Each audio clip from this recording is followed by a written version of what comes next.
আছে। রামশাহী এলাকায় বাড়ির ড্রেন থেকে উদ্ধার হলো প্রায় 12 ফুট দীর্ঘ এক বিশাল আকৃতির কিংকোবরা। শনিবার সকালে এই বিরল সাপটি দেখতে পেয়ে এলাকায় চাঞ্চল্যের সৃষ্টি হয়। খবর ছড়াতেই ভিড় জমে যায় স্থানীয় বাসিন্দাদের মধ্যে। পরে পরিবেশ প্রেমী ও সাপ উদ্ধারকারী দল ঘটনাস্থলে পৌঁছে সাপটিকে নিরাপদে ধরে ফেলে। বিশেষজ্ঞদের অনুমান, দৈর্ঘ্য সাপটির মাপ 12 ফুটেরও বেশি।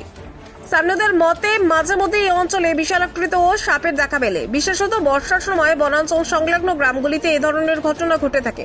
উদ্ধারকারীরা জানান, কিংকোবরা সাধারণত মানুষের উপর হঠাৎ আক্রমণ করে না, বরং নিজেদের নিরাপত্তার জন্যই আক্রমণাত্মক ভঙ্গি দেয়। উদ্ধারের পর সাপটিকে গরুমারা জঙ্গলে ছেড়ে দেওয়া হয়। বিরল প্রজাতির এই সাপ দেখে অনেকেই বিস্মিত হন।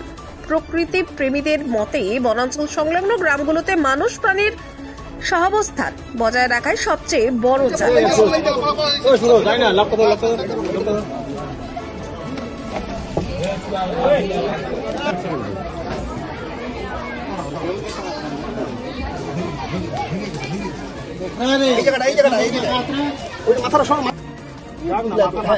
না ওরকম থাকবা এই যে। হ্যাঁ চলো চলো।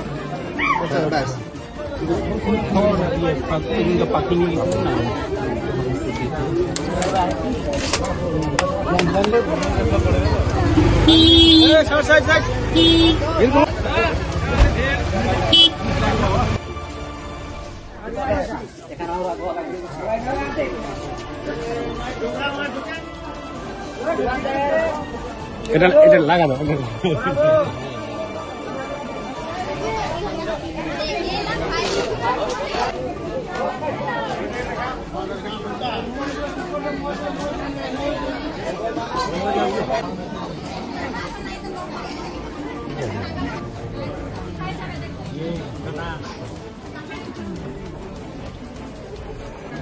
নিউ লাইন এলাকায় কর্ণ ছেত্রীর বাড়ি থেকে একটি কিংকোবরা সাপ উদ্ধার করা হয়।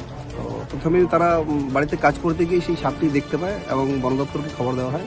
বন দপ্তরের তরফ থেকে আমাদের কাছে খবর আসে, আমরা দ্রুত সেই ঘটনাস্থলে যাই এবং কর্ণ ছেত্রীর বাড়ি থেকে আমরা সেই কিংকোবরা সাপটিকে উদ্ধার করি। এটা অনুমানিক 12 ফিটের উপরেই হবে। হ্যাঁ, সাপটি সুস্থ আছে, তাই আজকে এটা গরুমারা জঙ্গলে ছেড়ে দেওয়া হলো। হ্যাঁ, আমরা পিপিএস ময়নাগুড়ি।